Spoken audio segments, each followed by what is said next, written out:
الحمد لله رب العالمين والصلاة والسلام على أشرف الأنبياء والمرسلين نبينا محمد وعلى آله وصحبه أجمعين. قال الله تعالى: اليوم أكملت لكم دينكم وأتممت عليكم نعمتي ورضيت لكم الإسلام دينا. سورۃ المائدہ. میں نے تمہارے لیے تمہارے دین کو مکمل کر دیا اور تم پر اپنی نعمت کو مکمل کر کے تمہارے لیے دین اسلام کو پسند کر لیا ہے. دین مصطفیٰ صلی اللہ علیہ وسلم بالکل ہی کمپلیٹ اور مکمل دین ہے. چاہے انسان کی عبادات، بندگی، معاملات، سماجیات، کاروبار، یہاں تک کہ زندگی کے تمام تر مراحل کے لیے دین اسلام میں تعلیمات اور توجیہات موجود ہیں. اور میں رب کعبہ کی قسم کھا کر کہتا ہوں، روئے زمین پر دین اسلام سے زیادہ کمپلیٹ اور سنت مصطفیٰ صلی اللہ علیہ وسلم سے زیادہ مکمل نہ کوئی نظام ہے، نہ کوئی سسٹم ہے، اور نہ کوئی دھرم ہے، اور نہ کوئی ریلیجن ہے، اور نہ کوئی مذہب ہے. دین اسلام اتنا کمپلیٹ، مکمل، اس کے باوجود مسلمان اتنی بے راہ روی کے شکار کیوں؟ اس کا سب سے بڑا ریزن اور سب سے بڑا سبب بدعات، خرافات اور شرکیات ہے. شیطان نے بدعت کے راستے سے مسلمانوں کو گمراہ کرنا چاہا ہے اور مسلمان غفلت کا شکار ہیں. اگر محمد رسول اللہ صلی اللہ علیہ وسلم کے تابع دار ہوتے تو بدعات سے کوسوں دور رہتے، کیونکہ بدعت ابلیس کو پسند ہے، کیونکہ اللہ رب العالمین کی نافرمانی ہے، اللہ کی تعلیمات کے خلاف ہے، محمد رسول اللہ صلی اللہ علیہ وسلم کی سنت کے برخلاف ہے. اس لیے شیطان کو مرغوب ہے، شیطان کو محبوب ہے، شیطان کو محبوب ہے. مسلمانوں غور کرو، توجہ سے سنو، غفلت کا شکار مت ہو. لاشعوری طور پر تم محبت رسول صلی اللہ علیہ وسلم کے نام پر اتنا بڑا گناہ کر رہے ہو، اتنا بڑا پاپ کر رہے ہو کہ اللہ تبارک و تعالی محمد رسول اللہ صلی اللہ علیہ وسلم سے تمہیں ملنے تک نہیں دے گا. انک لا تدری ما احدثوا بعدک. اللہ کے حبیب، آپ کو پتا نہیں کہ ان ناہنجاروں نے آپ کے بعد آپ کے دین میں، آپ کی شریعت میں کیسی کیسی نئی نئی چیزیں داخل کی ہیں. انک لا تدری ما احدثوا بعدک، انک لا تدری ما احدثوا بعدک. مسلمانوں غور کرو، عقل و شعور کے ناخن لو.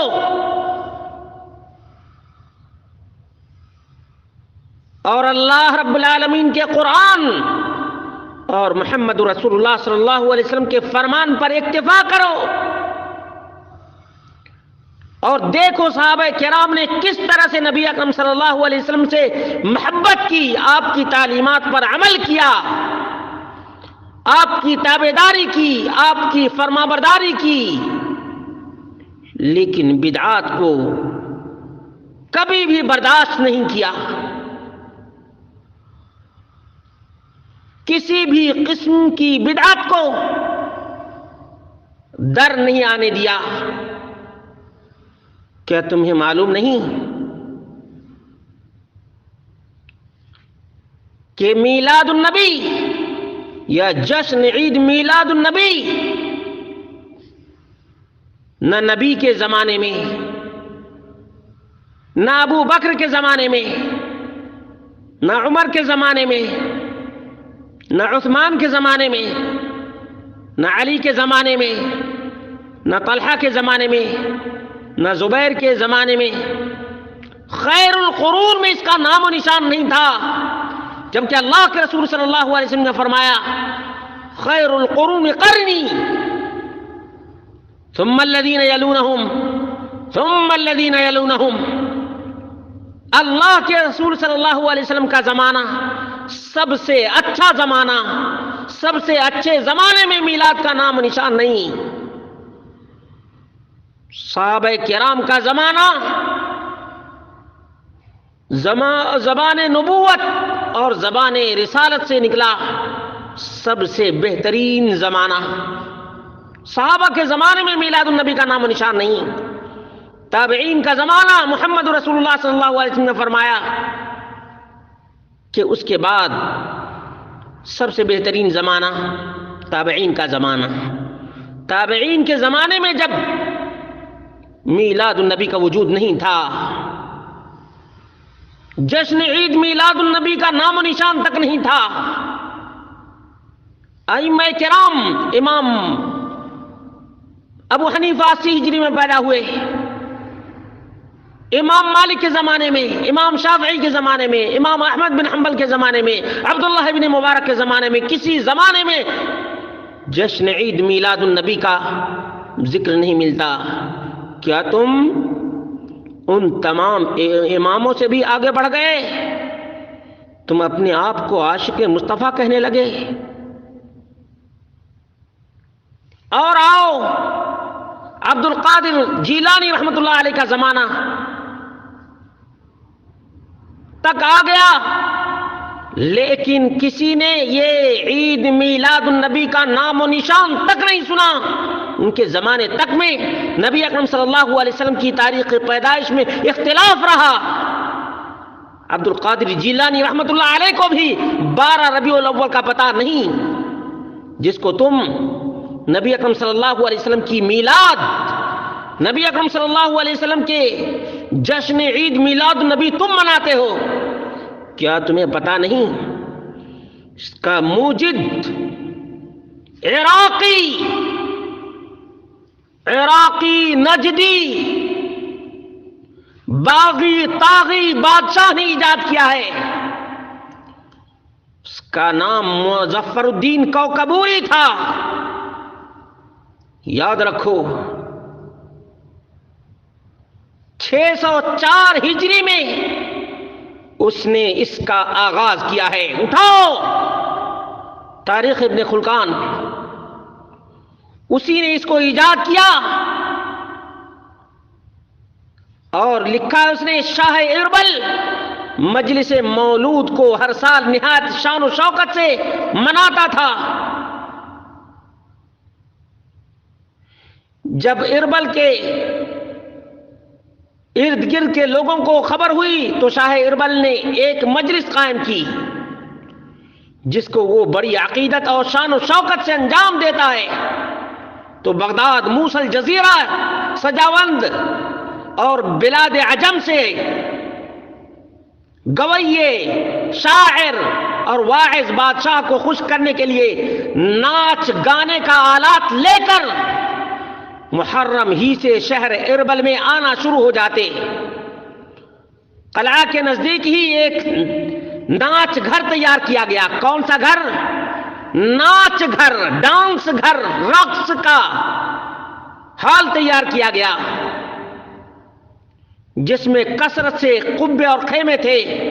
شاہ اربل ان خیموں میں آتا، گانا سنتا اور کبھی کبھی مست ہو کر ان گویوں کے ساتھ خود بھی رقص کرتا، ڈانس کرتا اور ناچ کرتا۔ ناچنے والے کی یہ سنت ہے، گانے والے کی یہ سنت ہے، یہ سنت مصطفیٰ نہیں مسلمانوں۔ تم غور کرو، تاریخ ابن خلقان صفحہ نمبر 274 اور جلد نمبر 3 ہے، جلد نمبر 3 ہے۔